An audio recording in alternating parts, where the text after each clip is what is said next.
Welcome back to another edition of the Hart2Heart Podcast. And my guest today, as he wants to be introduced as, is Nick. I think he deserves a lot more than just Nick as the introduction. I'll certainly let him do that. But Nick has really published a lot of good papers recently. Probably the most controversial one, and the one that you may know him for, is the Oreo versus statin study. So Nick, welcome to the show, brother. Thanks for having me. I'm excited to be here. Yeah, so I'm super pumped to have you here today. We had a really good chat before the show. You know, you're publishing a lot of controversial but also excellent topics recently. And you know, I want to chat with you about those. But just before we get into it, can you give the audience just a little bit of a brief background about yourself? Sure. I am Boston area born and bred, the oldest of three siblings. I went to Dartmouth College for undergrad, where I studied cell bio and biochem before going to the University of Oxford in the UK to do my PhD in human metabolism before coming back to the United States, Boston again, to do medical school at Harvard Medical School. I'm currently a third-year Harvard medical student, figuring out what I want to do next, but probably something in the endocrinology and metabolism space. In fact, certainly in the endocrinology and metabolism space. And if you want to know my life mission in a nutshell, it's to make metabolic health mainstream. I have my own background. I've talked about it a lot. We don't need to go into it here, but through my personal health journey, I became really, let's say, keenly aware of the fact that metabolic health is the foundation of all good health, and it's the low-hanging fruit that I think that we can all address as individuals, but also as a medical community, in order to set the foundation for good personal and public population health. And I think it's something that is, grossly understood. In fact, before I went into the area, I think I, like many people, thought nutrition was a little bit of a fluffy science. Kind of like, oh, I know what's healthy, my plate, eat your 5 a day. That's what we get drilled into us. And what I found out was, no, nutrition and metabolism is about the hardest science you can imagine. The issue is the field, the scientific and medical field around it is diluted with terrible studies and terrible content, which lead to the perception that it's a soft field. So I like the area because there is so much rigor. Let's say so many diamonds hidden within the haystacks, and figuring out how to translate the value of metabolic health to the population, to individuals, how to change policy, how to change the research direction is something that I'm incredibly passionate about and excited about. And I'm at that early stage in my career where I'm a little bit de-differentiated. So I have my feet in a lot of pools, so to speak, with respect to that overall mission of let's make metabolic health mainstream. Yeah, I understand you there because, I did family medicine, and partly because I kind of like everything. And as a family doctor, you're kind of supposed to know a little bit about everything. So, I like learning about lipid metabolism. At one point, I wanted to do endocrinology. At one point, I wanted to be an anesthetist. I kind of went through everything, and it sort of just landed on family medicine because, again, I can kind of do a little bit of everything. I can chat with you about cardiology. I can chat with another specialist about neurology. And I can chat with a family medicine specialist as well about, just coughs and colds or whatever that we decide to chat about. So I understand, having many different hats and many different kind of interests. But yeah, the metabolic health and the study that I really want to chat with you about, this Oreo study. So, I've had people on the show like Rob Wolf before, Dr. Tro, and then I've had people too, also like Dr. Adrian Chavez, who's sort of more into like the Layne Norton kind of world, I would say. So, I'm still trying to learn from everybody. But you did have this Oreo versus statin study. So for people who don't know, statins are the most commonly prescribed medicine to lower LDL or total cholesterol and triglycerides in North America, probably worldwide, one of the most prescribed medications. But you actually found through this lipid energy model and your hypothesis, and then again, it was just a study of one, just you, that when you actually added 12 Oreo cookies per day, you drastically lowered your LDL significantly more than when you were taking 20 milligrams of rosuvastatin or Crestor for about 6 weeks. So maybe just explain the premise of that study, the lipid energy model, and then explain the outcomes and the results. Right. Yeah. So I first want to describe this study by defining what it is not. It is not an advocacy for Oreos being a health food. It is not meant to say statins are ineffective. It is not meant to say LDL is not a problem. It is none of those things. It is a metabolic demonstration to get people to turn their heads. It was born out of research we'd already done. This was, we had a series of papers. This was something like the 8th paper in the lineup. And really the purpose was to do something bold and public with the resources I have at hand, which are somewhat limited since I'm a 28-year-old, 27 at the time I started this study, in order to force a conversation really about what I think is a not only fascinating phenomenon in the metabolic health world, but an essential one to study in order to understand human and lipid metabolism, particularly with shifts in macronutrients, low-carb diets. So let me give a overview of what the study was, and then I want to back up and say why I was confident that the results would be along the lines of what they were. So I have a phenotype called lean mass hyperresponder. We'll dig into that in a little bit. But bottom line, when some people go low carb, particularly lean, metabolically healthy people who are insulin sensitive, they see these massive rises in LDL cholesterol. A lot of them do. And when I say massive, I mean so high that if you tell most doctors what these numbers are, they think you're joking. Or maybe if they actually see the numbers and know you're not joking, then they decide you must have a genetic disease, homozygous familial hypercholesterolemia, which is a 1 in 1 million disease if you have levels like I do sometimes. So my levels can reach LDL alone over 500. On a Western diet, my LDL is like 90. So this is a very shocking independent variable, independent as a sole marker, the LDL.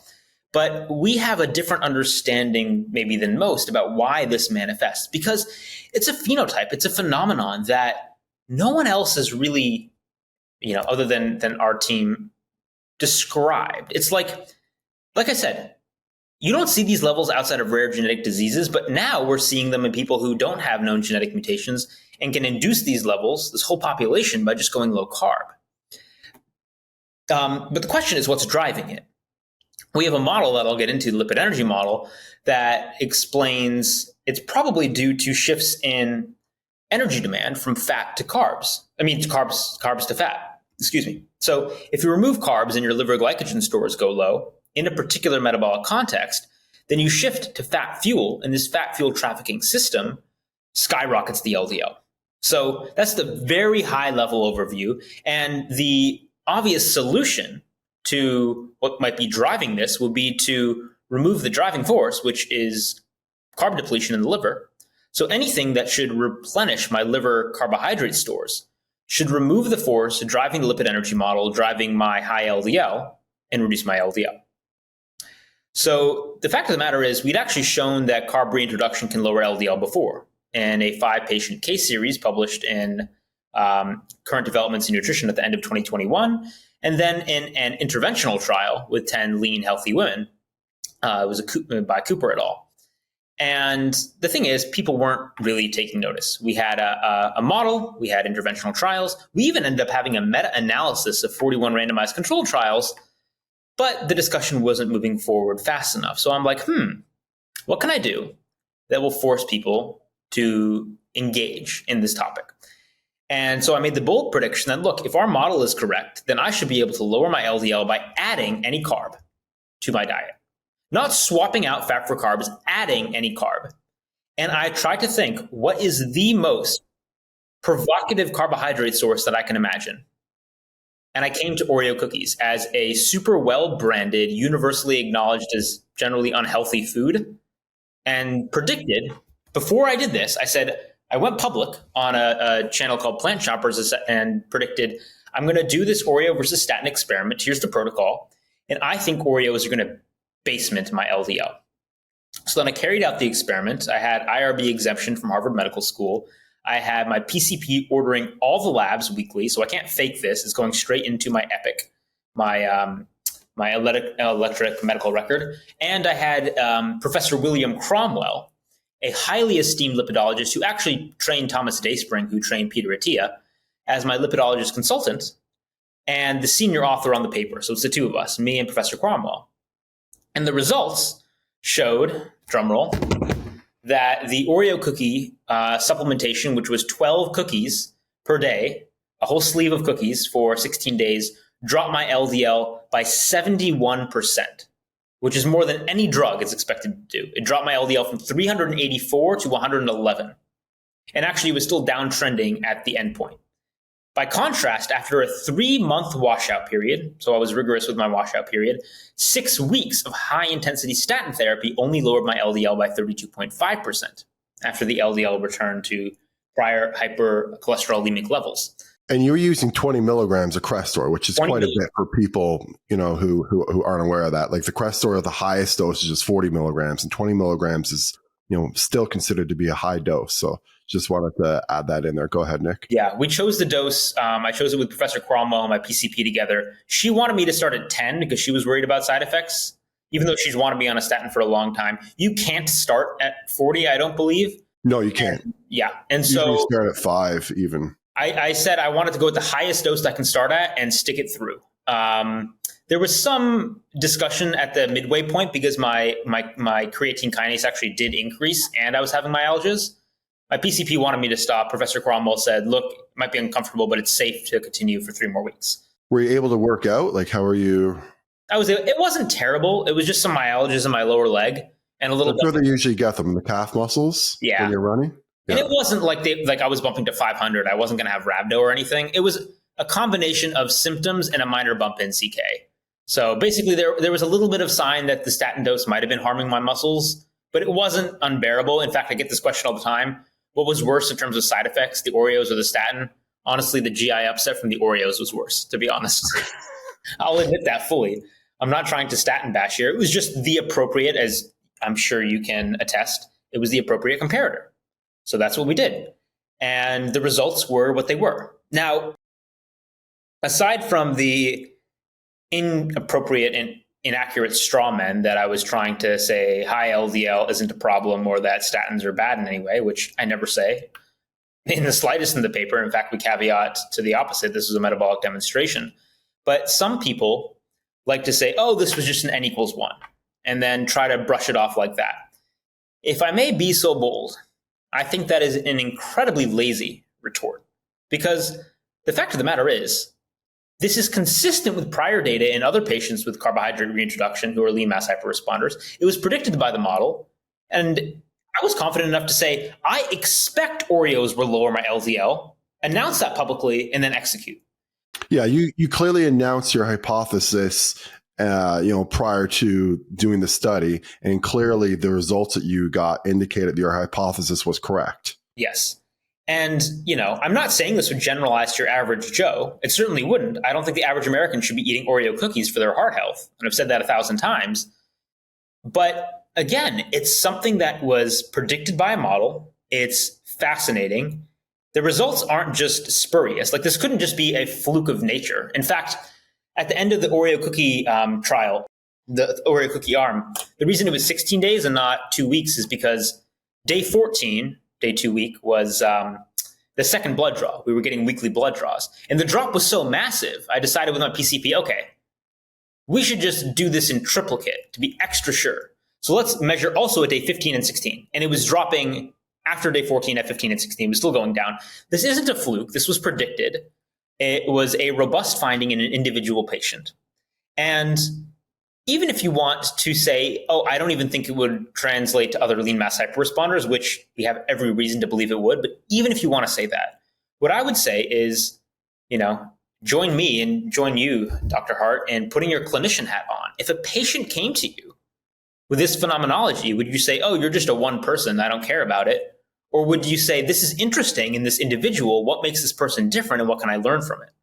Right? Absolutely. I mean, especially with the results that you got, right? If someone dropped their cholesterol by 70%, and like you said at the beginning of the show, with drugs, even drugs like Crestor, we're going to use that 20 milligrams a day, which again is not, necessarily an appropriate starting dose. So I appreciate you actually kind of volunteering your own body to kind of, subject yourself to that. They only drop it by maybe like 30%, like you said. Even if you talk to, like you mentioned, Peter Attia, I think he doesn't quote any more than even 50% for like the PCSK9 inhibitors, which he feels are, even more powerful than statins. Again, that's a new class of medications that certainly not nearly as popular as statins that are sometimes used. I think one of Attia's reasons for using that is in addition to lowering LDL. I think he thinks it may also be able to be the only drug that lowers Lp(a) as well. But I've seen, I'm kind of mixed on that as well, as I've also seen even niacin can lower Lp(a), but then we have this, not to go too much of a sidetrack here, but we've also seen for years that niacin can have these major reductions in triglycerides and stuff, but then there's virtually no positive outcomes on cardiovascular mortality. And then we had that study about 2 or 3 weeks ago that came out that showed there's some metabolites from niacin that may be contributing to cardiovascular disease. Yeah. So you're getting to the core point I want to make, which is the issues with focusing on individual markers. And, the reason people get so uncomfortable with Oreo versus statin and want to jump to conclusions about what I'm saying. The fact of the matter is I don't put a value judgment on statins. I don't put a value judgment on LDL. This paper is neutral to those. But there is an implication. And the implication is we have what people would consider a, quote, bad intervention, Oreo cookies, right? And it has, quote, a good outcome, LDL lowering. That's how people would perceive it. So the fact of the matter is, even if in just me as a patient, you had a bad intervention with a, quote, good outcome. And you are forced as an intellectual human being to try to reconcile those things. And that is uncomfortable. And people get uncomfortable with that cognitive dissonance and they want to jump to some conclusion about what I'm saying. Mm-hmm. What I'm saying is you have cognitive dissonance you need to resolve. So we need to investigate how we can reconcile these two things. That is the question that I'm putting forth. And it's the question that our research is really targeting around lean mass hyperresponders. Again, this isn't a one-off paper. This is part of a series of papers. What I want to be talking about is our meta-analysis of randomized control trials or interventional trials, our model, not Oreo cookies, but I realize that to get people's attention, I can do something like Oreo versus statin. So part of this for me was, I'm a young, eager, very curious 28-year-old who's a PhD and a medical student living in 2024, which is a fascinating time to be alive as a young academic because unlike prior generations where, science was kind of siloed and you'd just be sitting with your classmates and your professors talking about, the newest cell metabolism and NEJM paper, now science is forced to interact, and I think this is a good thing overall, with the public. People are communicating to the public. It's basically a duty now with the internet and social media. And so how do we compete in this area of entertainment and clickbait and bring our voices to bring nuanced science? That's something that I'm still working on. You can see if you go to my YouTube channel, I'm playing with various forms of, I'll call it legit bait, where I try to put something in a provocative package. But what follows from that is something that is evidence-based, thought-provoking, and reasonable. And it can come in the package of Oreo cookies or eating butter. As long as my conclusions are rational that follow, like at some level. So just to talking about your conclusions though for a sec, what are your main conclusions for the average person who's kind of listening to this and, wants to understand what you're saying and how it's going to affect their particular metabolism, their lipid metabolism? Like how should they interpret this information? Yeah, the Oreo cookie study. The Oreo cookie study. Right. First of all, I'm going to caution, don't eat Oreo cookies for health, no matter who you are. That's just like, I hope as a grown adult listening to this, you have enough common sense to know that. I hope so too. Please. That should be obvious. I've never met actually anybody that was persuaded and wasn't making some sort of joke that Oreo cookies are healthy. So that should be clear. It should also be clear that to your average person on a mixed diet, Oreos aren't going to lower LDL. And so, I was actually asked by a journalist the same question. If I'm going to write a story on this, what is the relevance to the average person who might not be keto? If they're keto, they might not be lean. And the argument I'd make is whenever people are going to content about nutrition and metabolism in social media, of course, they always want the takeaway. How can I use this in my own life? I want to push people to say there doesn't need to be a immediate relevance to you. Isn't it sufficient to just bring you along the scientific journey and say, this is what we're observing. We find it fascinating scientifically. We are awestruck as scientists and find this so cool. And we want to translate that scientific awe to you so you can join us in the pursuit of asking questions and working through hypotheses. I think that should be sufficient. I don't think I should have to untangle and prove every element of the lipid energy model before I can communicate it to the general public, caveat it appropriately, and say, this is what we're thinking right now as scientists, and follow along on the journey. I agree. I think that you should be able to talk about science, as it's evolving, not necessarily until it's completely evolved and then, replicate it till its end, because then, something else may be coming along that could be more interesting. So, right. Science needs to be constantly updated. I really like what you said, Nick, about, interacting with the public. And, I would think too, that in many ways, this may sound unscientific, but the public and Twitter and all these places that you see online, that's one of the best places to learn. Because if you post something stupid online, I guarantee you someone is going to publicly humiliate you, and they're going to post at least you're going to get a few trolls, but you might get one or two people who post a really, well criticized response and share a really nice paper that actually, you read and you learn something new and you improve on, whereas if you do that, say in class, you just make a mistake in class, you just kind of maybe feel like an idiot for a minute, but you don't necessarily really learn anything. So I think this interface of interacting with the public and also letting the public know that, we're learning as we go as well. And we're learning this lipid energy metabolism hypothesis right now as we speak. We're just explaining it to you. We don't want to wait for 20 years, when all the studies have been completed, to provide you with this information. We want to provide it to you now. Yeah, I'll add two things to that, which is has to do with, what you mentioned. If you get something wrong, somebody on social media will tell you. And I think we've developed a culture where people get really attached to outcomes and get defensive about their models and express shame when they're wrong. And I really want to combat that. I think putting out a bold hypothesis, and being wrong as a scientist, that shouldn't be shameful. That should be something people are admired for. That's what science is about. Based on the knowledge I have a hypothesis. Here's what it is. Here's how I'm going to try to break it and prove myself wrong. That's the scientific method. And let's see what happens. So that's why I announced the Oreo versus statin experiment predictions a priori. I didn't know 100% that it would work. I thought it would based on my understanding of the physiology. And if I was wrong, everybody was going to know it. Turns out I wasn't. But that's just the way science should be. So I think going out on a limb and making predictions, and this happens, I had a podcast the other day where some people were asking some very hard questions that I can't have the answer to until we do multi-million-dollar tracer studies. And what I'm saying is, I will be very direct with you about what I predict. And in 5-10 years, you might have a recording of me making a wrong prediction. That is fine.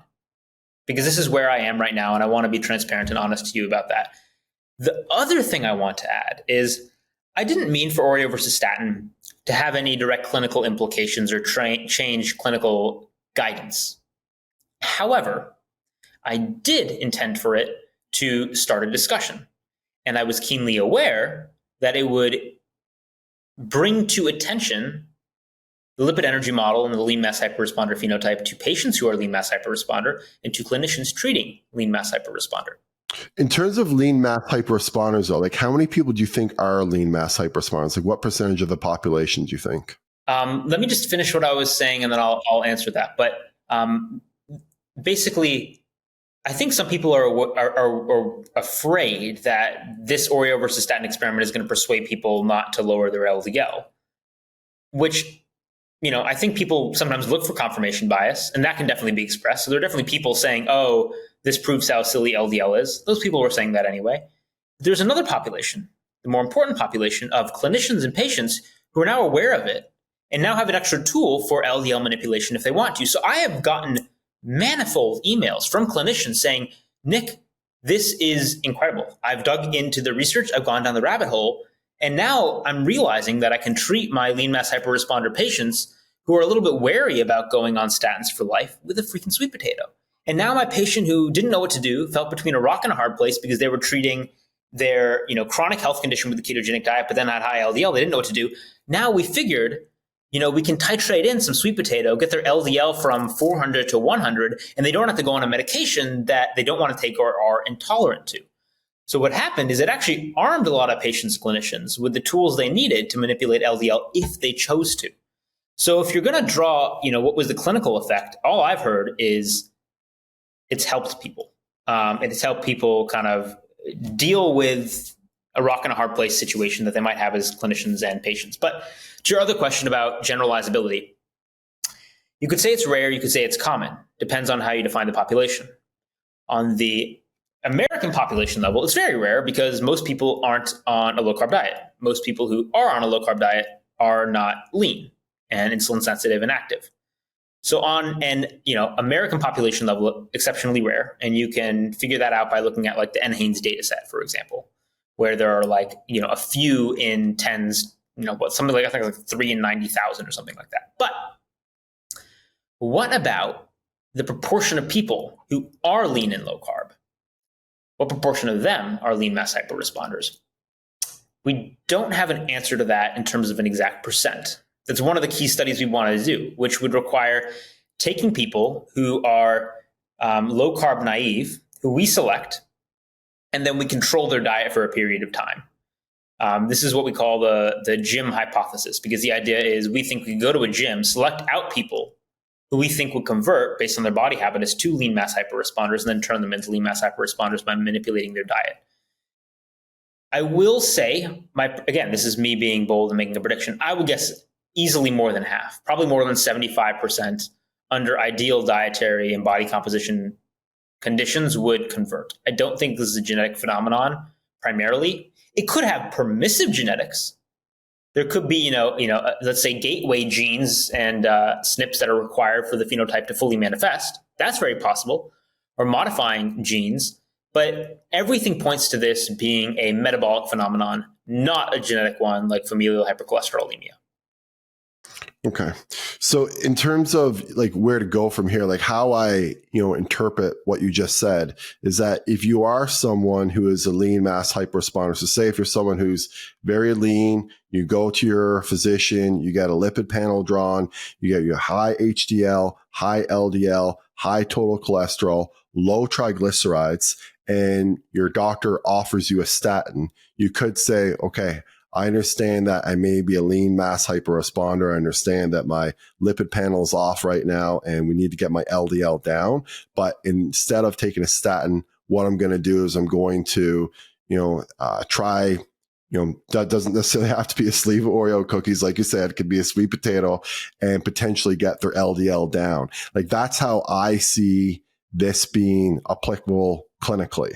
To patients. And I think that, maybe there's not a ton of people out there like that, but there definitely are, people out there, like you're one of them. I'm probably one of them as well. I know I'm one of them, that does have, similar body type, very lean, very high HDL, LDL, but very low triglycerides. And just by adding in, carbohydrates, you could potentially, ameliorate your lipid profile, make your doctor happy.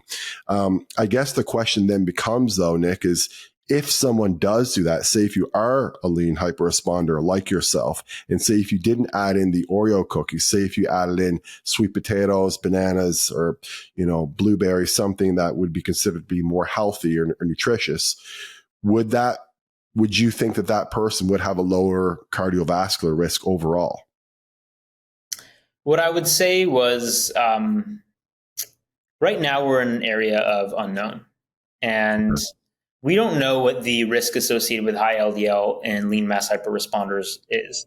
I would say most clinicians who know the phenotype would presume the risk is, let's say, above optimal. In other words, if you snap your fingers and could lower LDL, more precisely ApoB, then in that individual, risk would be reduced. And what I guess I would say is that's not inconsistent with the data we have at hand. The question we're currently asking, which is a legitimate scientific question, is, are lean mass hyperresponders at increased risk? Because, like I said, this is a unique population. We don't have anything like this. The only comparable, population with high LDL like this is familial hypercholesterolemia, but again, that's very distinct. It's a broken lipid metabolism rather than a metabolic response. People with FH are born with FH. Modulating carbs won't change that. And, you have a broken LDL receptor. That's not the case with lean mass hyperresponders. So there isn't reason to think that the consequences will be the same. It's like the distinction between, will the health outcomes be the same for a person who's, in the NBA and 6'5", who just happens to be a tall person, versus a person who's 6'5" because they have gigantism due to a pituitary tumor? No, the two different reasons for tall height, and they're going to have two different outcomes. The pathophysiology, the underlying mechanism, does probably have some implication on what the consequences are. But I will be very clear. Saying or asking the question, are lean mass hyperresponders at increased risk, is not making the statement that they aren't. One is a question, one is a statement. One is a legitimate scientific question. The other one is a statement that can't be substantiated with current literature. However, one could argue that, again, all things being equal, the conservative approach would be to lower LDL, and that's a fine thing to say. The rub arises when you realize, and I don't need to tell you this, but in clinical medicine, all things are never equal. An intervention has other consequences. And if somebody is using a ketogenic diet therapeutically, then you can't just be flippant and say, oh, you just need to add back a sweet potato if the sweet potato is going to cause them to have, epileptic seizures or flares of inflammatory bowel disease or, a rising of their, schizophrenia, bipolar disorder. People use this therapeutically. And so without information about the true risks associated with this phenotype, we're left in a scenario of the unknown, and you have to take it on a case-by-case basis. That's why I say. But I think what it is too is like you just sort of look at everything in terms of like the balance of everything all together. So right now we're more or less just talking about one major cardiovascular risk factor, right? And so, there's 9 or 10 major-ish cardiovascular risk factors, depending on who you speak to. And we're just talking about one. So I think there was a study, and it was a very well done study. I think it was only about 1 year or so. I think Sean Baker was involved with it, where they did coronary angiography on some people who were, I think the study, you're smiling anyway, where they had, extremely high LDL. And I don't think they're when they did the angiography that they had any more increased plaque the next year. Now, I understand that, and I think there's a lot of validity to that study. But what I would just say is that if you take anyone who has 9 out of 10 cardiovascular risk factors, in check, and one is out of place, I probably wouldn't expect them to have too much plaque buildup after 1 year, right? So what are your kind of thoughts on that? Yeah, first of all, and Sean wouldn't mind me saying this, he definitely was not involved in the study, although he has a large platform and definitely amplified it. This was a study that went on out of UCLA, the Lundquist Institute, senior author and professor and PI Matthew Budoff.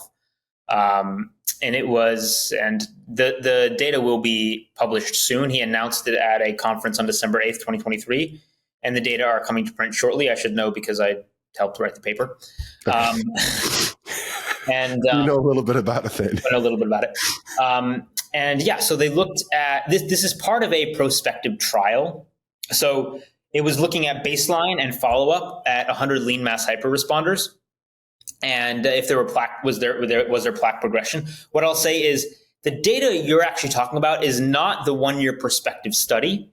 Rather, they did a cousin study where they took the baseline measurements of the high LDL lean mass hyperresponder group and compared it to a matched cohort, the Miami Hart population. Now, the advantage here is it wasn't actually, let's say, a 1-year exposure, but the exposure could be conceptualized as however long the people had high LDL on keto. and were lean mass hyperresponders as compared to the matched group. And so that was on average 4.7 years with mean LDL of 272. The group difference in terms of milligram per deciliter years was about 700 milligram per deciliter years between the groups. And they did CAC and CCTA, coronary CT angiography, and looked at total plaque score and found that there was no difference in plaque between the two groups. In fact, although it wasn't powered for this, but if there was a trend, because you could say, it just wasn't enough to see a difference, but, it was underpowered. The trend was actually in favor of lower plaque in the higher LDL group. I'm not claiming that there was lower plaque. I'm saying if there was a trend, it was in that direction. There was also no association between LDL levels and plaque. So one participant with the highest LDL of 591 for many years had no plaque, a plaque score of 0. So those were the findings. And I guess what I would say is they're definitely preliminary data, but they're definitely not consistent with the idea that these patients are having rapid plaque progression. They're not consistent with that phenomenon. So we do need more data. That's the whole point. We don't know. And these are only very early data, and I'd caveat them as such. But nevertheless, that's what the data are showing. Now, we can get into the nitty-gritty about, criticisms of the, baseline matching study. I've gone over them, and my colleagues have gone over them, ad nauseum elsewhere. Often it comes down to a order of magnitude consideration. So, for example, one thing that came up in a podcast 2 days ago, somebody said, did you control for exercise in the lean mass hyperresponders? Because that could have been a lifestyle biasing variable. And what I'd say is, look, there's a little bit of goalpost moving here.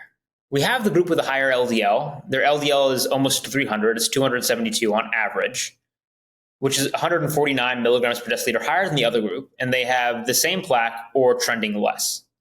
So are you arguing that them exercising a little more is compensating for the delta of 149 milligrams per deciliter LDL? Because that's not an argument people were making before. And if you are making that argument, that it's just speaking to... It's a new argument. Well, it's speaking to the suggestion that the variable that we thought was catastrophic and would cause rapid plaque progression actually maybe isn't having as strong as an effect as said people would have predicted. Mm-hmm. So the whole point about lean mass hyperresponders is asking the question, if everything else is in check, what is the consequence of high LDL? And we don't know. Yeah, that's, I think, is the $1 million sort of question there, is that it seems like right now it's safe-ish to say that if you have all of your cardiovascular risk factors in check and you have a high LDL, you may not progress more than someone who has a high LDL, but we don't know that for sure over the long term. But again, just look at everything in terms of the balance. If 9 out of your 10 cardiovascular risk factors are checked off and, in the right clinical range, and you don't have a strong family risk factor, you're not old, all that kind of stuff, then, you are going to be a lower risk overall.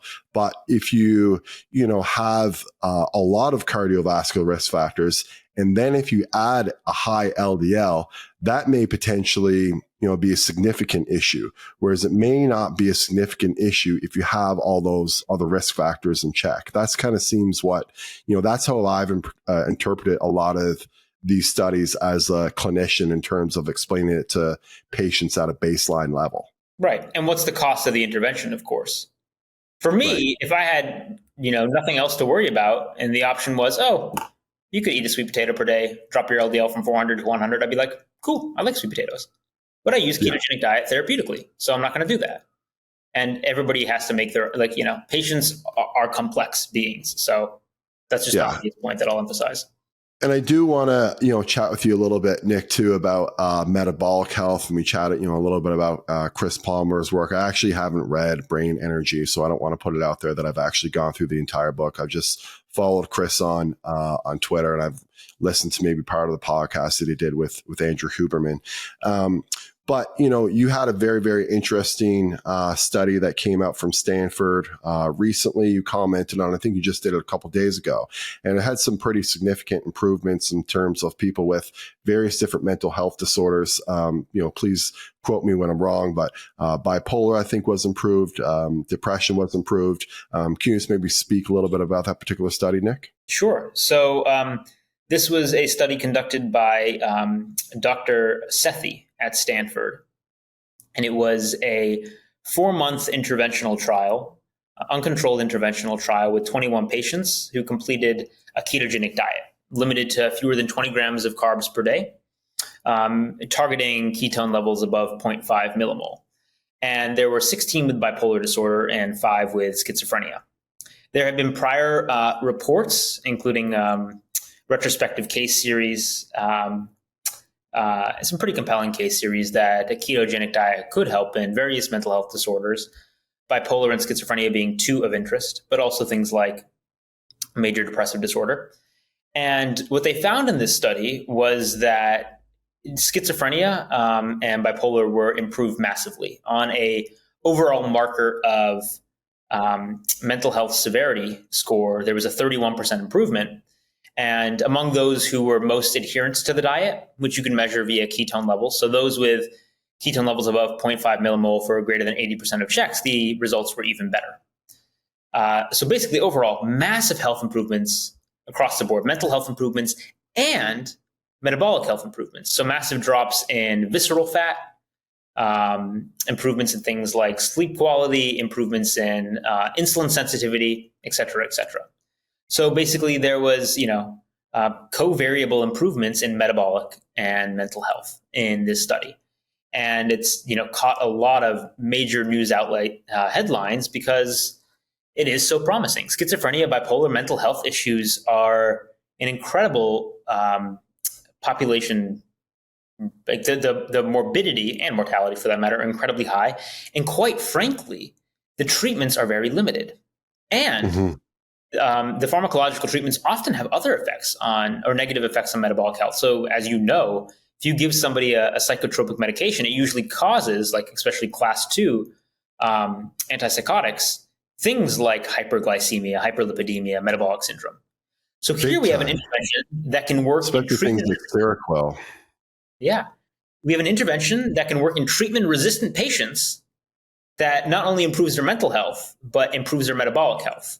So that's really compelling. And you couple this with emerging research. For example, Ian Campbell I did a video on this as well, a lovely hypothesis and mechanism paper about, what are the brain energy phenomenon going on in, say, bipolar disorder, where you can have defects in mitochondrial metabolism. And so you kind of get this, let's say, yo-yoing of energy metabolism where your brain is hypometabolic, and then you're in a depressed state because your brain energy is low. And then you go to mania when you shift over to a hypermetabolic state.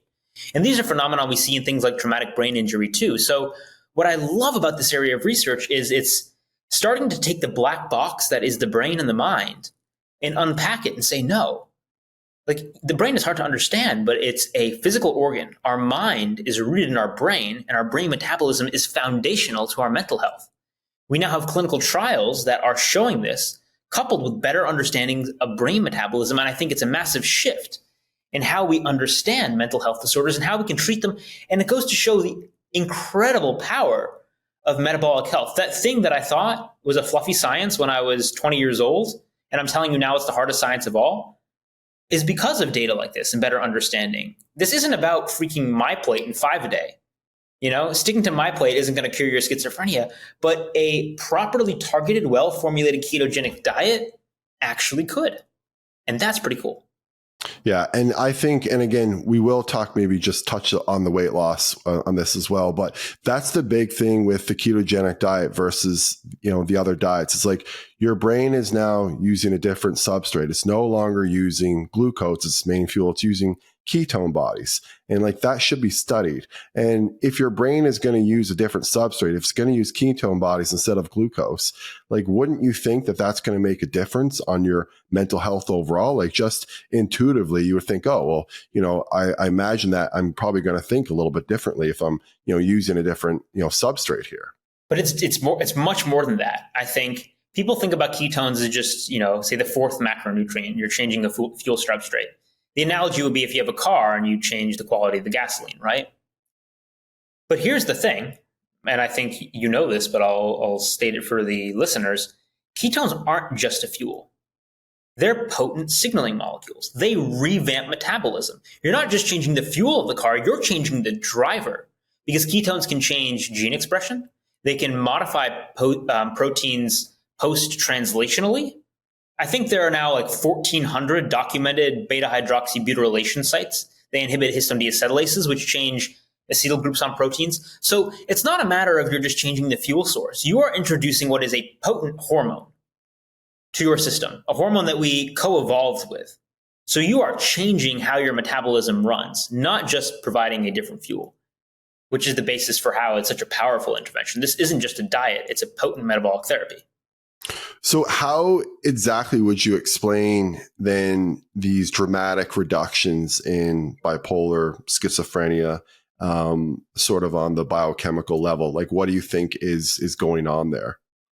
Yeah, I would say that's a really difficult question because it requires a lot of speculation on my part. Where I would start for those interested is, it's actually my most unviewed video, I think, of the last 20, so I guess I didn't do a good job. But I did do a review video on Ian Campbell's, it was out of Nature Press, I forget which journal, paper about the mechanisms of bipolar. So if you watch that video, I go in a little bit more in detail into hyperglycolysis, glutaminolysis, and how brain energy metabolism shifts between states. And what I would say at a very high level is that when you have mitochondrial dysfunction, your brain's mitochondria aren't working properly, and you have insulin resistance, glucose intolerance, then shifting to a ketotic state provides, like you said, a fuel substrate that may work better in the context of you having dysfunctional glucose metabolism inside your cells, especially within the brain, which can happen at isolation to the rest of the body, or in isolation to the rest of the body. And that there are definitely mechanisms at play by which the metabolic cores of your system, the mitochondria, can change their dynamics massively. Like changing reducing your insulin levels, improving your insulin sensitivity can change mitophagy, mitochondrial turnover, fission and fusion dynamics. Mitochondria aren't homogeneous. They come together, they fuse, they break apart. And this has implications on transmembrane gradients and how they are able to produce energy or not. I did another video on that. It was about fast and slow metabolisms. I thought it was really cool, covering a Nature Metabolism paper about the RAL-A derp axis, but I won't go into that here. Point being, there's a lot of things that we can do in terms of waving our hands, and a lot of biological plausibility there. But the whole network of metabolic effects aren't fully worked out. But what we do have is lots of pieces to explain how it could work. And now we have clinical results showing that it does work. So it's just fleshing out the puzzle. So just coming back to like the brain energy and like how this is, applicable to patients who may be suffering, say, from anxiety or depression, like when do you think this intervention may be appropriate? Like, do you think that it's something that people should use as a preventative? Do you think that it's something that people can use for mild depression? Do you think it's something people can use even for, a severe depression? Because, from the studies that you're saying and the results that you're getting, like bipolar, schizophrenia, like these are very, very difficult conditions to treat. And some people may, gaff like, 30%, it's not that much. 30% is a lot. Like if someone's severely depressed, if someone's, having a bipolar episode and you improve that by 30% or more, like, and you ask anyone and they will say that like that is a very, very significant intervention that they would love to, implement and have in their life. And it was 31% for those who completed, not those that were fully adherent. So that's diluted by the fact that, I think it was 38% in those that were fully adherent. And if you had a more intensive intervention, because ketone level threshold was 0.5 millimoles, if you set that at a higher threshold, you could have different results. But And Nick too. So I just really want to say, can you please comment on why this would not happen, say, with something like Ozempic? Because I know there's a lot of people who are commenting that like, oh, how do you don't know that like, the intervention isn't just because they're losing weight? And yes, I think it's silly too. And you're laughing. I can see you laughing, but like, it's so many people are saying this. So I just feel like we have to address it. Yeah. What I would say is the point here is that metabolic health and mental health are intertwined. So they're going to be covariates. They just are. You're going to have drops in visceral fat if you have excess visceral fat to drop. And we have biological rationale for why this will be particularly helpful, why ketogenic diets will be particularly helpful. On top of that, we are not seeing people go into remission from their schizophrenia from Ozempic. There will be a paper on that if it was happening. Trust me. And we're not seeing that.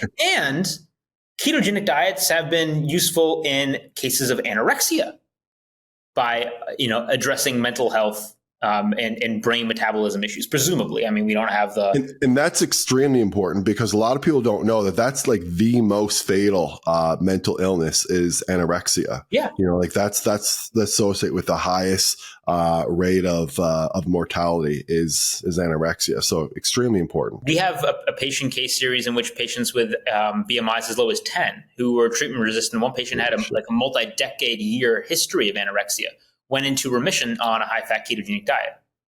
So I'm not saying it's indicated for that right now, but if you want to say, oh, this is just a weight loss, no, it's improving metabolic health. That's the strong claim I'd make. That's the Occam's razor explanation. Does drop in visceral fat that correlates with just drop in overall weight potentially have some benefit from drop in inflammation? Sure. But we have no reason to think this is just weight loss. Otherwise, we'd see it with any intervention. And I will await the moment when, Weight Watchers and Ozempic are putting schizophrenia into remission. Bring me those data and I'll reconsider my position. Perfect. Sorry, I'm a little snarky there, but like... No, I needed to ask you just because, again, it comes up. So, and I know you've been asked about it too, because I've seen some of the comments on your threads and stuff. So yeah, for sure. So I know we wanted to circle back a little bit, about the Oreo study, but let's, just finish up the brain energy here. Like, what else are we kind of leaving out that we haven't chatted about? What I would say is that this moment is a catalyst moment for this investigation. So, for example, some people have commented, oh, this is just an uncontrolled trial. It is, but there are 5 randomized controlled trials ongoing. There is so much happening in this place. It is exploding, and it's been catalyzed by what started as anecdotes, investigating new hypotheses, and now we're getting results in case series and now interventional trials. This is a slow and steady march of science, and that's how it has to progress. The unfortunate truth that I want everybody to accept, or at least recognize, is that there's an unfair playing field for metabolic health interventions as compared to pharmacological interventions, because the business model for pharma is clear. Sick patient, put them on a medication, medication makes money, patient stays on medication, everybody makes more money. Curing people with metabolic health interventions doesn't obviously make people any money. And on top of that, the interventions are harder. It is harder to do a ketogenic diet than it is to pop a pill. And it's way more expensive to do these trials properly. So you have less money, more expensive trials, and it's harder to recruit and retain patients. So the deck is massively stacked against these sort of interventions versus pharmacological ones. And so the question arises, how do you push these interventions forward? And the sad truth is, I think a lot of the progress in metabolic health has been built on the back of people with resources suffering. Whereby someone who is an academic or someone who's a philanthropist has suffering either to themselves or in their family. And it energizes them and mobilizes them to investigate this area rather than just financial incentives. I mean, that's why I'm here. I wouldn't be here if I didn't have inflammatory bowel disease that I had to cope with. As for some of these studies, why Chris Palmer got $2 million at McLean to study this kind of stuff is because the Bazzucchi family suffered through the son Matt Bazzucchi's crippling bipolar disorder, which went into remission after Chris Palmer treated him with a ketogenic diet. Their lives changed, and it created a mission for them, and they have resources to support studies. They're not going to make a lot of money out of this, but they suffered, and they're converting their suffering into something productive to help other people. So the business models or the financial drivers could not be more different. And I think we need to acknowledge that, because it does mean that the landscape of how this research develops is very different. But, for better or worse, and I say for better or worse because nobody wants people to suffer, me and Matt Pizzucchi and others, we're at that point now where enough people have suffered and enough people are mobilized that there are a ton of studies in the pipeline. For this moment in time, what I'd say is, one person said, we can't conclude anything about this because it's an uncontrolled trial. To that, I'd say, if you are a person or you have a loved one like Matt Pizzucchi, who was on 5 different prescription medications, the combination of which has never been tested in a given clinical trial, and you are suffering with treatment-resistant mental health disorders, and there's an interventional trial showing massive benefits, are you not going to try it just because there's not a control group? Why do you think psychedelics are so popular? I know we do have a few more studies now over the last 2 or 3 years that have come out, but even now, there's nothing compared to what we have, towards pharmaceutical drugs in terms of like RCTs and data. Yeah. Yet people are suffering. When people are suffering, of course they're going to try something that might work. I'm suffering, and you're going to say something, and someone dangles a carrot in front of you and say, this might work. Yeah. Obviously you're going to try it, right? And especially if it's something that, not all things that we're talking about, but are relatively benign or have, a low, side effect profile, right? So, if you're talking about like, a ketogenic diet, like what's the worst that's going to happen if I, start eating more fat and less carbohydrates, right? It's almost silly to even say out loud. So, when these things come forward, obviously people are going to be interested in them and they're going to try them as soon as they come out. They're suffering, so people aren't going to wait 20 years for an RCT to come out and say, okay, and I can speak to this to cannabis. And, I am someone who is really, really against, someone using high THC all the time. I think it's terrible for you.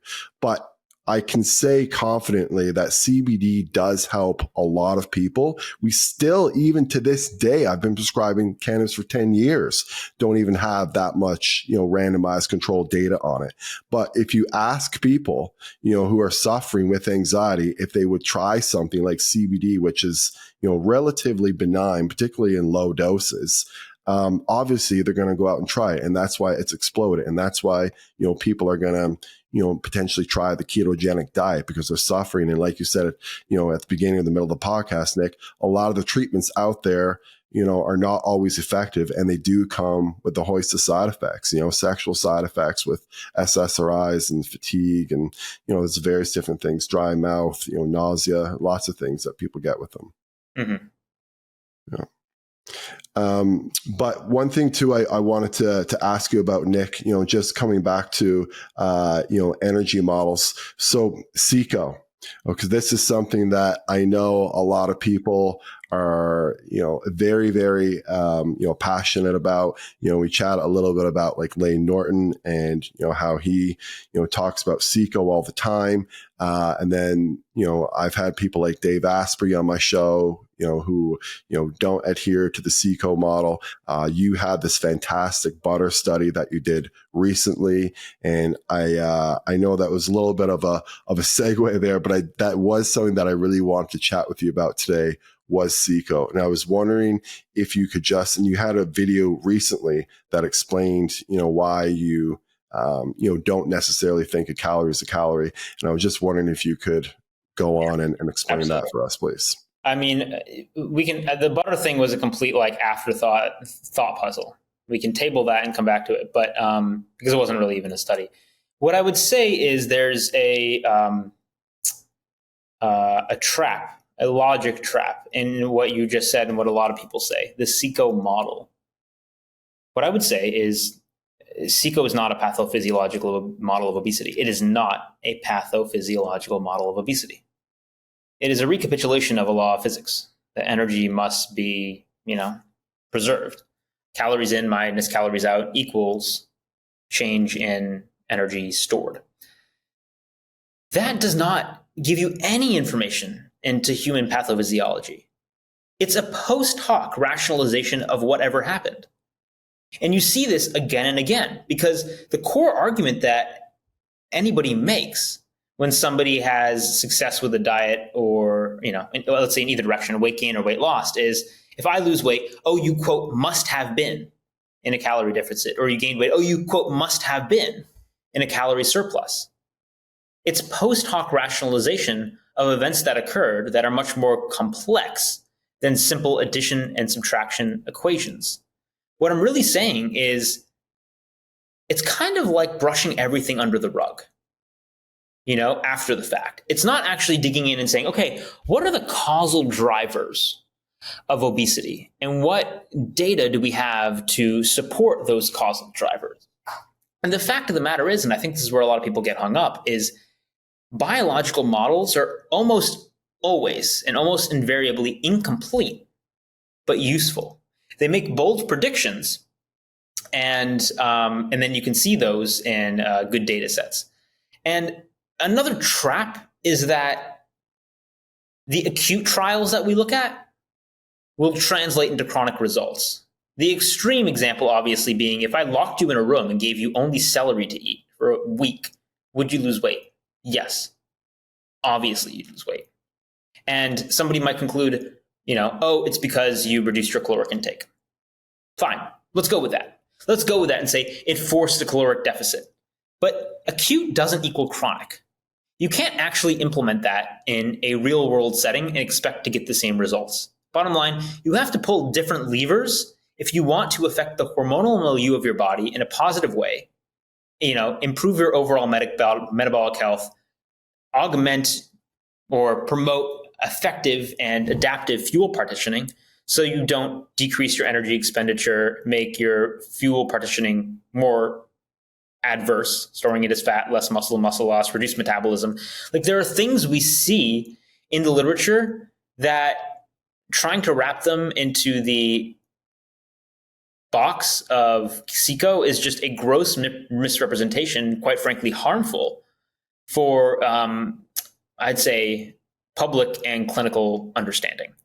Like, I stop sometimes and I have to take a step back when I read a paper about, let's say, how a pathway downstream of insulin affects mitochondrial fusion and fission, and I'm like looking at the transmission electron microscopy scans and different mitochondrial sizes, changes in membrane gradients, changes in energy expenditure, and I see that and think, wow.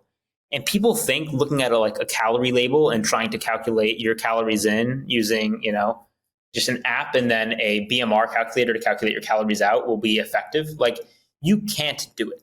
You cannot effectively calculate your calories in and calories out, calculate a 3,500 kcal deficit and expect to lose 1 pound per 3,500 kcal deficit linearly over time. It does not work. It will not work. It will fail. And then what inevitably happens, and this is why I think it's so harmful, is because we're set in this mindset that things converge on CICO in a causal fashion. The interventions are focused on calories. People then fail the CICO approach, end up blaming themselves because I failed thermodynamics and it must apply to all systems. Therefore, I failed as an individual. And there's a generation and propagation of learned helplessness rather than people really starting to try to understand the physiology of obesity, the pathophysiology, which is not just calories. That's not pathophysiology. That's just physics. And then trying to leverage those factors in a logical manner in order to combat obesity. And I think that's the way we need to think about it, which includes things like the carbohydrate insulin model, includes things like the fact that GLP-1 is deficient in obesity and what is the pathology behind that. It's so complex, and it bothers me when somebody says it's just calories, because what I'm saying is that's lazy. It's not actually you providing pathophysiology. It's just you saying, well, at the end of the day, energy is conserved. Like, that's not helpful, I don't think. I think it's a very enticing logic trap because of these two reasons that I brought up, because it does need to be true at the end of the day, but it's not pathophysiology. And also because acute doesn't equal chronic. So these short-term interventions really mean nothing, which is actually kind of one of the major points of the butter experiment, where I was actually doing it as a lipid thing, where I was trying to manipulate my lipids. There was an issue because the lab actually didn't draw my final panel, But incidentally, what I noticed is trying to actually, my effort was to gain weight, eating tons of butter. And I noted an improvement after eating 4,300 plus calories per day. And I'm a small guy, if you see me, and, on a ketogenic diet with about 2,000 plus calories per day in butter. I ate over 4.5 pounds of butter that week. Although if I use the Harris Benedict calculator to get my basal metabolic rate, added everything onto that, and then looked at a delta and predicted energy intake and energy expenditure, and I'm good at addition to subtraction. So based on the tools available, this was as accurate as you could make it. I should have had a surplus of 14,000 calories and gained about 4 pounds, and I lost 0.8 pounds. Now, some people might say, oh. So how do you explain that? So that's the thing. It's like there's so many variables that I could talk about and could consider. One variable, for example, people vary when you increase energy input in terms of regulation of non-exercise activity thermogenesis, jittery movements, leg bouncing, finagling. There was a paper in Science in 1999, I think it was Levine et al., showing 10-fold variations in fat storage among people due to changes in non-exercise activity thermogenesis with a 1,000-calorie overfeeding study. Now, it was a small study. Nobody had more than 1,000-calorie upregulation in NEAT, but it was also a mixed diet. So, Nick, NEAT is kind of comparing other people to other people. In that study, we're just comparing you to you. Like your NEAT should be the same all the time. No, I agree. But what I'm saying is, I think on a spectrum of my NEAT shouldn't be the same all the time. Or it should be. I mean, obviously, it's going to change day to day, but like I don't think that would be the difference into why you didn't lose or why you lost 0.8 versus gained weight. Like, I'm not sure. I'm starting to unwrap the puzzle of why, for me, I might not lose. Let's say I really did lose 0.8 pounds in body fat. I didn't do the next step, but let's just say that happened. I don't think that would translate to every person. I don't think it would translate to my dad, for example, because he's a low NEAT individual. I tend to be a high NEAT individual, and I'm somebody who might be predisposed to, in general, with overfeeding, upregulate NEAT as one piece of the puzzle. So let's take the deltas, right? Let's say I had a week predicted surplus of 14,000 calories that should have caused me to gain weight, but somehow I overcame that and overshot it. Part of the compensation could have been upregulation in NEAT. That might have been one part of the puzzle. But there's so much else happening.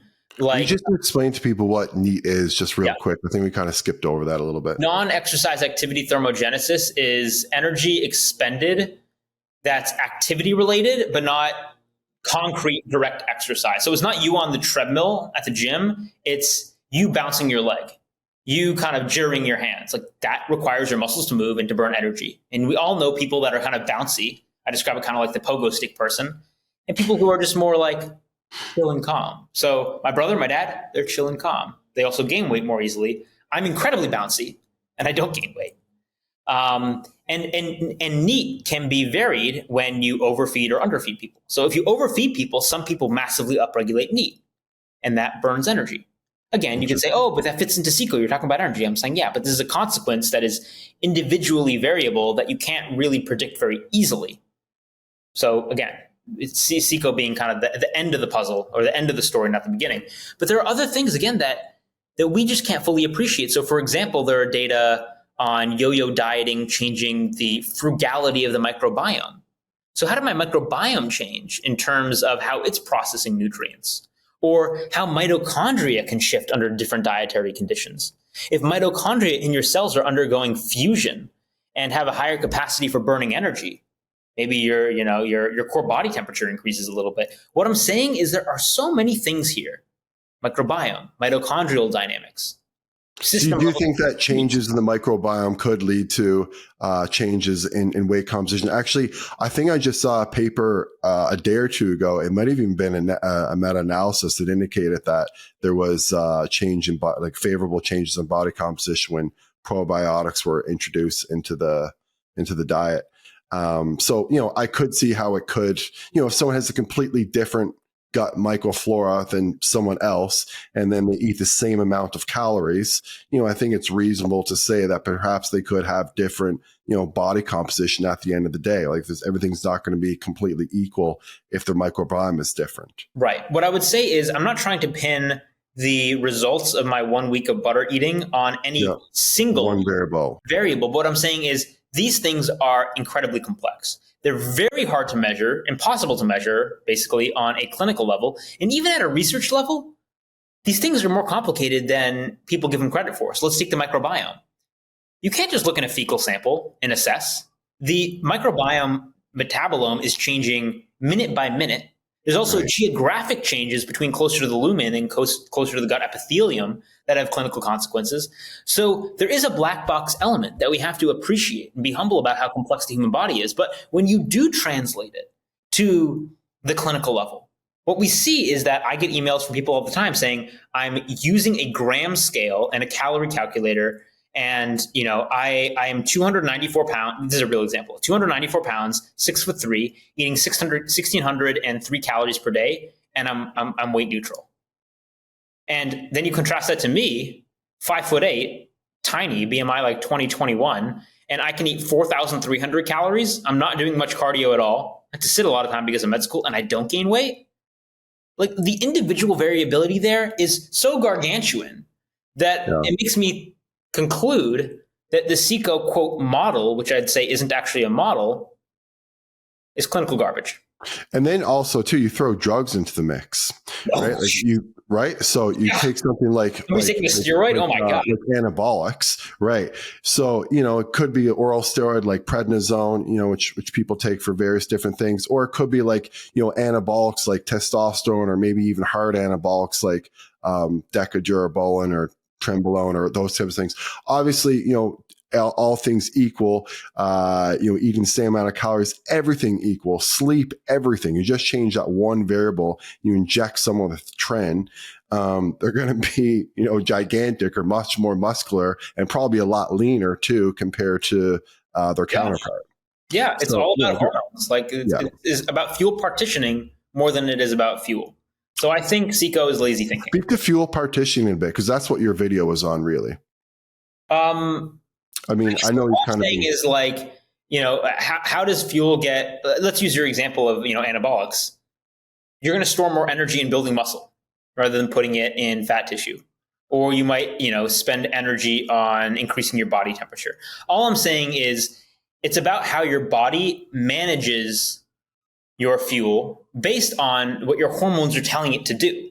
And downstream of that is where you end up with your really energy delta, right? And then also where that energy delta ends up. If you put that energy surplus into muscle, it's very different than putting it into fat. So I think focusing on how you can promote a healthy metabolism to have healthy fuel partitioning is going to result in better overall metabolic and body composition and weight outcomes in the long term, which is not something that you can gain much insight from a 1 week study, which is why nobody should take my butter experiments, which was, again, incidental, and conclude anything about what they should do for their long-term weight management. That's the whole point. I list a few lessons, and one of them is acute doesn't equal chronic. I absolutely do not think chugging butter is a good mechanism for weight loss. But if somebody's siloed in or focused in, even if it was you just clone me 10 times on that result, that might be what they conclude. But again, acute doesn't equal chronic. Shifts in diet have long-term consequences. So we need long-term trials to figure out what those consequences are to inform what we actually do. Agreed. And coming back to, talking about CICO, I mentioned, Layne Norton is someone who, promotes CICO, the Carbon app, that kind of thing. What would he say, do you think, about CICO, and what do you think he would say potentially about the Oreo study that you did? Yeah. Well, those are two different questions. I think pretty confidently address both. About CICO, he had a reply video to an Oprah series recently where somebody was talking about it's not this. I think her terminology was it's not calories for everyone. And then he goes into his high pitched kind of like excited manic voice, yes, it is. Yes, it is. It's all about calories. What else is it about? And I remember him saying something that I thought, quite honestly, lacked a degree of insight. He's like, they're just talking in circles. Because that's what I'm trying to point out to people about CICO. It's circular logic. You can always rationalize it post hoc. You must have been in a caloric surplus or must have been in a deficit based on what ended up happening. But it's not a pathophysiologic model of obesity. Things like the carbohydrate insulin model, people think is trying to break the law of physics. It doesn't.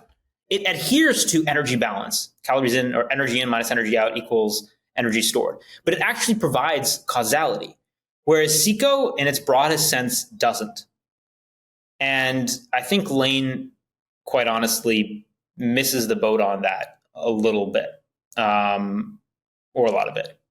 I think what he's trying to do is combat a straw man that he's either choosing to fabricate or highlight, and that maybe some randos say calories don't matter at all and I can eat 10,000 calories of butter and not gain weight. I'm not saying that. I would say it'd probably be hard to be low carb ketogenic and maintain 10,000 calories of added butter for a long period of time. I know from my 1 week with butter, it's actually pretty hard to maintain.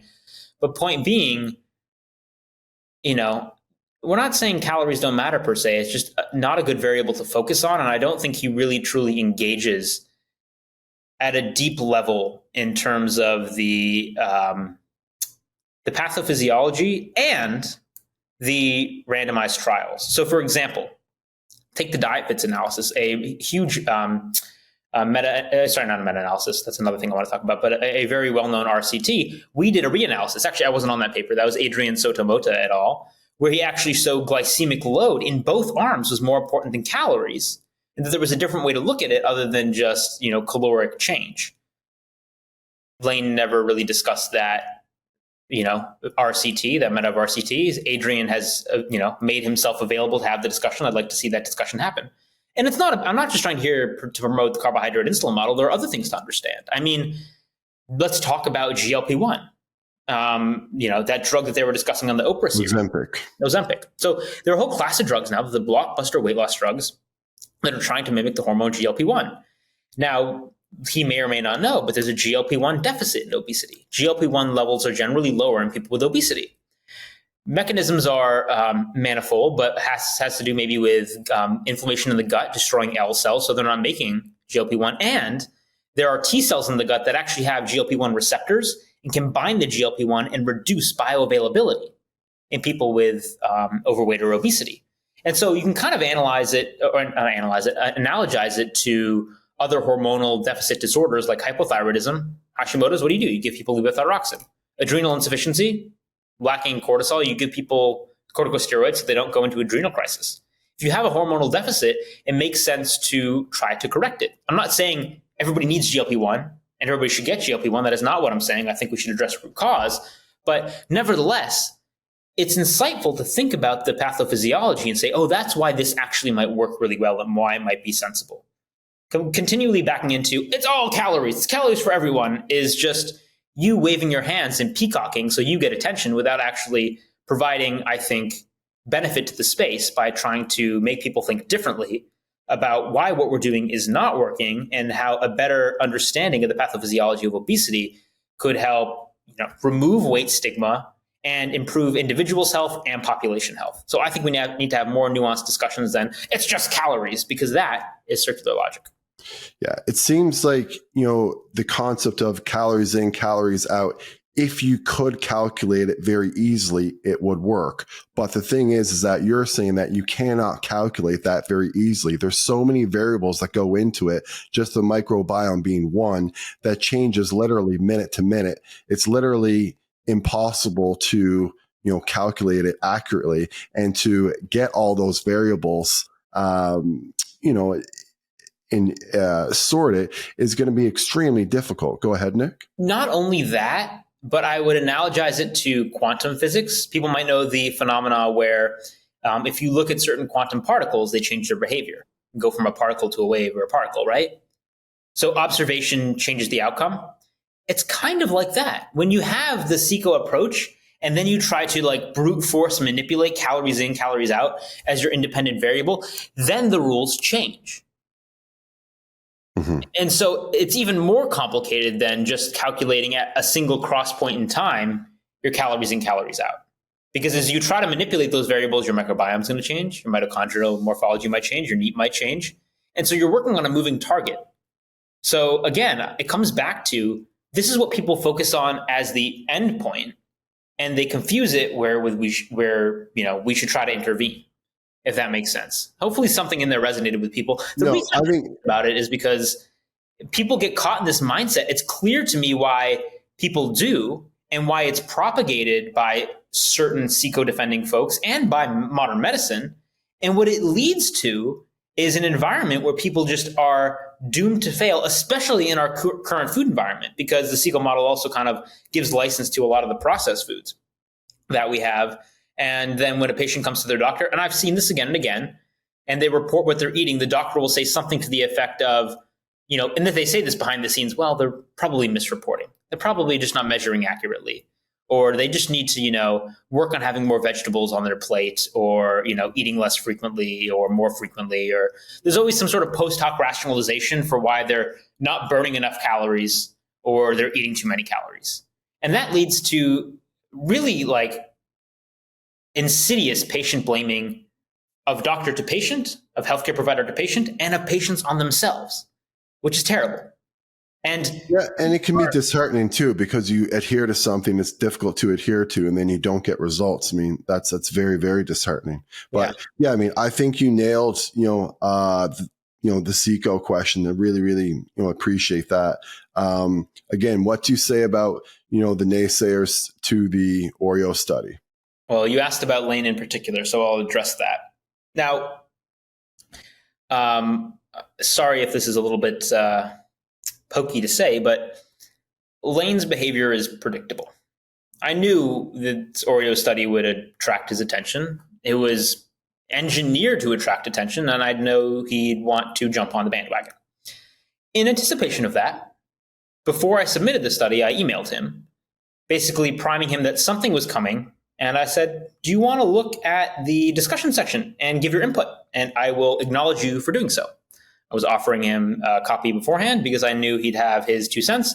And I was hoping to skew him towards having a nuanced take and being an ally in its interpretation, its responsible interpretation.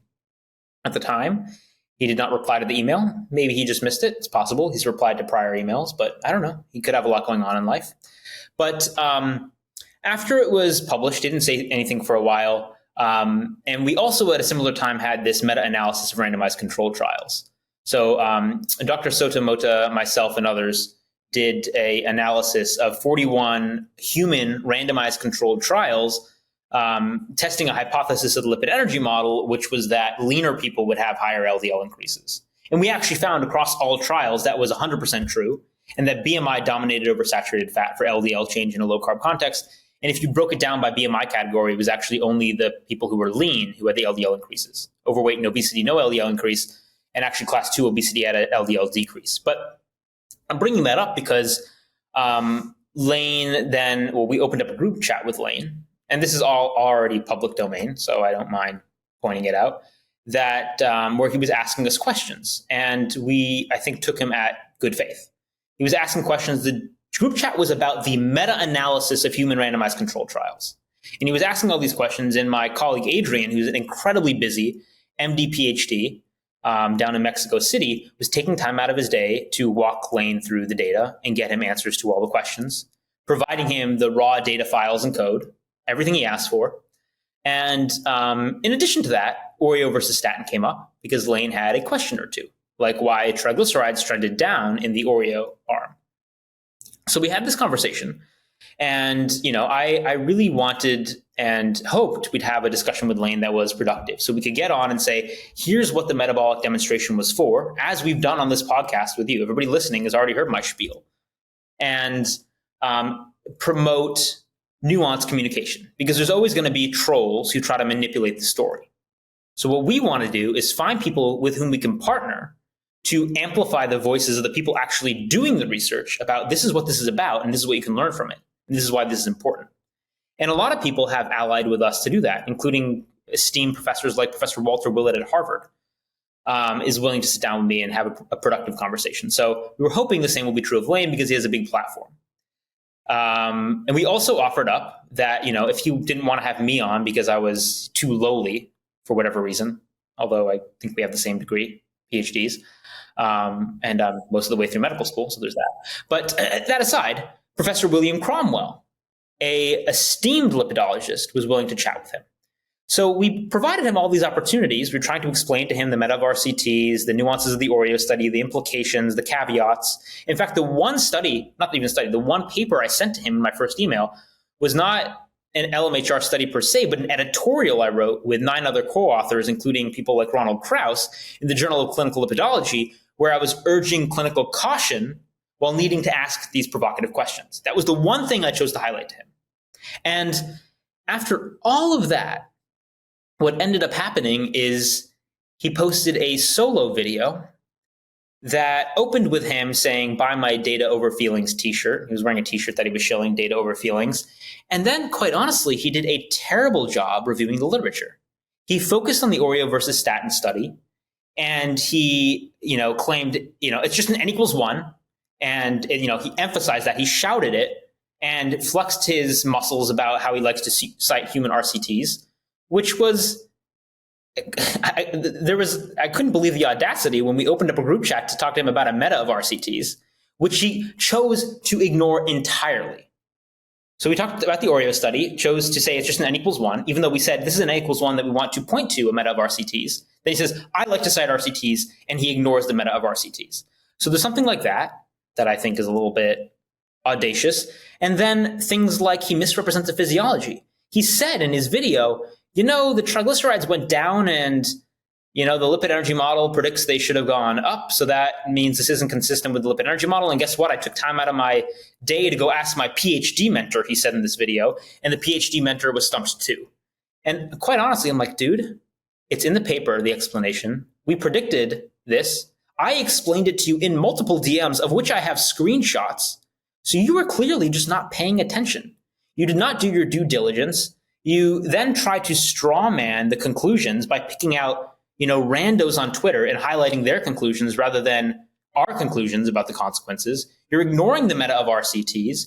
You're spending your time to edit, produce and edit a video of you soloing this when we've offered our time to just talk with you, Professor William Cromwell's time, Professor Adrian Sotomoto's time, because he is a full professor now too. And you chose to go after it in this kind of fashion. Quite honestly, Layne, you did a poor job covering this. I put this in my own video, which hopefully we can link below. The thumbnail includes Layne wearing his data over feelings shirt. And honestly, I probably wouldn't have come after him, even after all of that.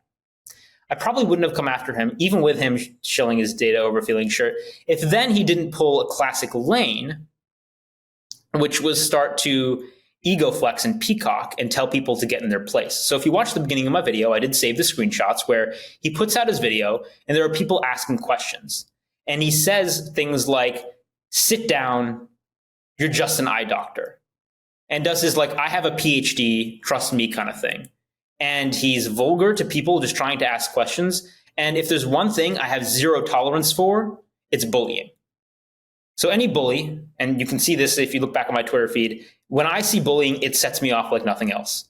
I could have tolerated the fact that he ignored the meta of RCTs. I could have tolerated the fact that he didn't understand the physiology, even if it was spoon-fed to him. I could have tolerated the fact that he chose to ignore my initial email or, not acknowledge that when he did read it later, I had sent to him an editorial on the fact that we urged clinical caution and then misrepresented that point by not picking people out of social media.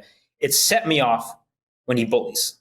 So I just decided I was going to reply and, you may or may not think I'm being fair now. Watch the video and I'm very direct. I think I'm very fair. You can watch Layne's video too. He wasn't attacking us outright. I think he tried to come off as relatively reasonable, but the fact of the matter is he did a poor job covering the data. He did not contribute useful insight. He diluted the space. He asks if he provided insight, wanted feedback, and I say, I'll be direct. You did a bad job. Do better. And maybe that sounds harsh, but guess what, dude? Data over feelings. It's a fact of the matter. And I know I'm ranting. I'll say one more thing. His feelings seem to have been hurt. Maybe understandable. I am being very direct. It's clear that I'm salty about the scenario, especially about the bullying thing, but I'm someone who doesn't hold grudges. So if Layne would like to hear this whole spiel and reply with, look, dude, I was not in a good place. Yeah, I actually did kind of a crappy job. I think I could do better. Let's bury the hatchet and move forward and have a productive discussion. I will give him a virtual hug and we can move together completely cordially and put this behind us. And I am 100% sincere in that. I'm sure a lot of people would love to see you guys have a discussion together. I'm sure. Like, I think that there's people who are Nick Norwitz fans, there's people who are, Layne Norton's fans, but I think there are people who are both your fans, and who want to learn from both of you. And there's also people who would probably just like to see a spicy discussion, and that's okay too. And there's probably some people who just, generally just want to see, the science. They want to know, what is going on right now. And we people think that you two guys are, at the top and would provide that information. So, if there's someone out there that can, provide that platform, then, I'll debate him on Rogan. That'd be amazing. That'd be amazing. Yeah. I think that'll be. He probably has a channel. He can invite me or ask. That'd be fun. Yeah. I enjoy it. Yeah. I mean, I haven't chatted with Rogan too much since I was on his podcast, but I can certainly throw him out a DM. I'm sure he would, if there's one guy that would host it and would do a good job, it's definitely him. So, yeah. A small thing after he name dropped me on, Baker name dropped me on Rogan a little while ago. And after that, I did some digging. Which Baker? Sean Baker on 2069. This was when Oreo versus Statin was in production, and one of the reasons it probably got some eyes. But we grew up in the same town, Newton, Massachusetts. In fact, I think we started martial arts at the same dojo, Esposito's Karate. Wow. I haven't heard this. Somebody said he said it in a podcast. I haven't heard that bit, but I'd love to know if it was true. I heard him recently on a podcast where he was talking about like shoveling snow in Newton. I knew he grew up in Newton. So we actually grew up in the same hometown. I think started martial arts at the same place. So funny small world. That's cool. What kind of martial arts do you do? I used to do Kempo karate. I've fiddled with different things. I haven't done a lot of martial arts recently just because of, bopping around, and you really want to find like a good dojo and good community, but I really, really want to get back into it. Maybe try some jujitsu and different things. I'm still very close with my childhood sensei, Jared Blake, who he actually heard the Rogan episode as well, how we reconnected, which is kind of funny. And anyway, that's a tangent for another time. But yeah. That's awesome.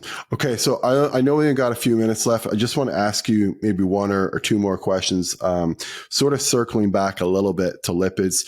Just out of curiosity, what is your stance on statins? Because you did say that, you're not totally against statins. So what is your stance on statins? I think that they're a tool like any other that needs to be used in a proper circumstance. I don't think they're rat poison. I don't think they're for everybody. They have downsides. They have upsides. So they need to be used in their appropriate patients. Like, and that answer is so perfect to me. And, even the fact that I asked you that question, you almost kind of answered it like, well, of course it should be used when they should be used, and they shouldn't be used when they shouldn't be used. And unfortunately, that's not the typical answer that you get from a lot of people these days. A lot of people are just like, all in for it, all in against it.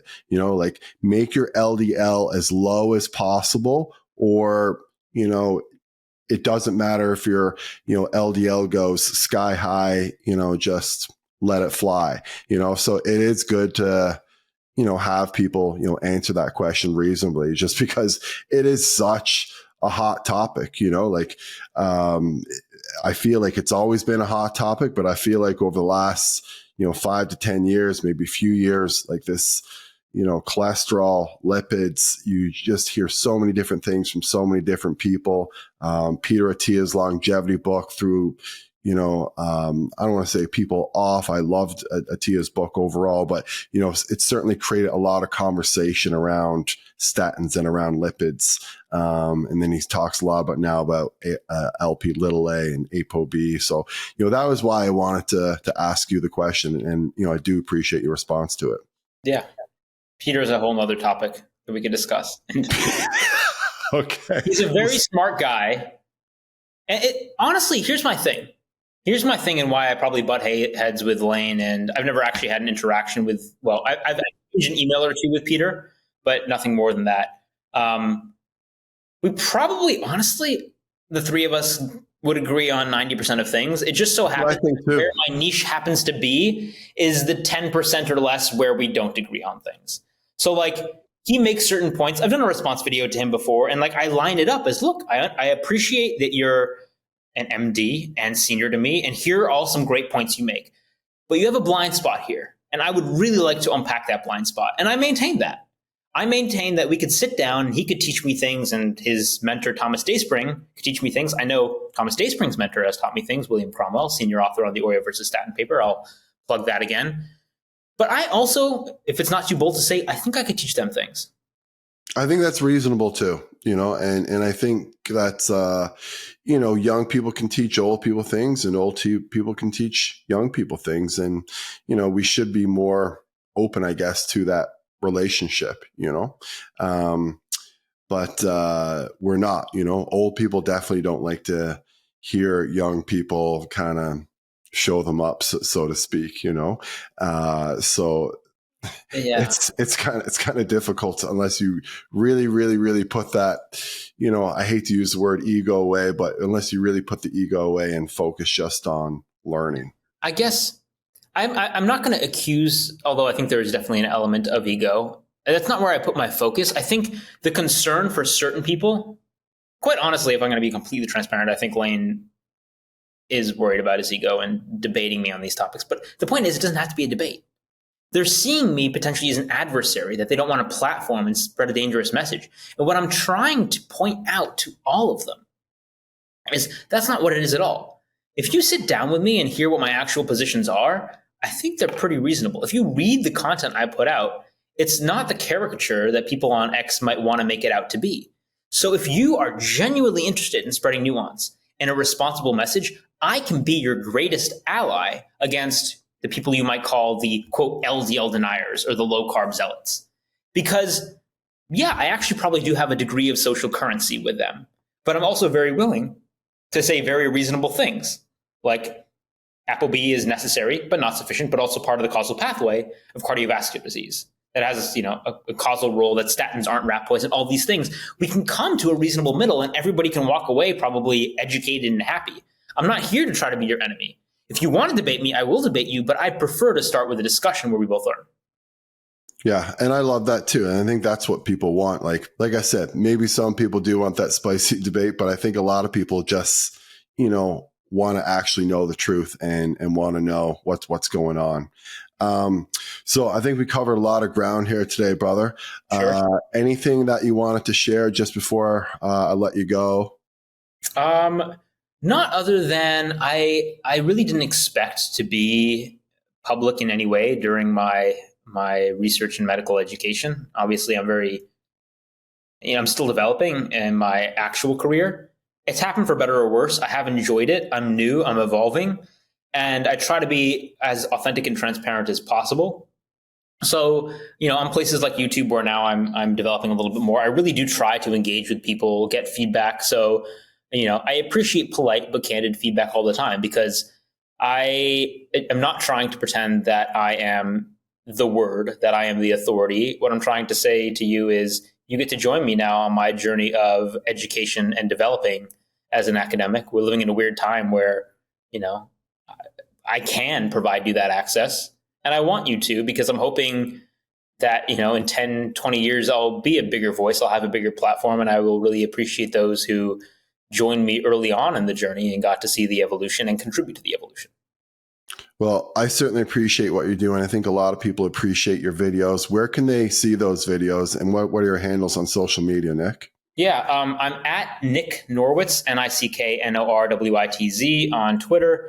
And if you just Google Nick Norwitz YouTube or Nicholas Norwitz PhD YouTube, you'll find me. I don't think there's another Nicholas Norwitz on Earth. I have a classic name, so I'm easy to find. That's wicked. There's definitely a lot of other Mike Harts on Earth. I have a little bit of an issue with that. Anyways, thank you so much for coming on the show and for sharing all your knowledge. Thank you so much, everyone, for listening. And as always, I'll be back again next week. Thanks, Mike.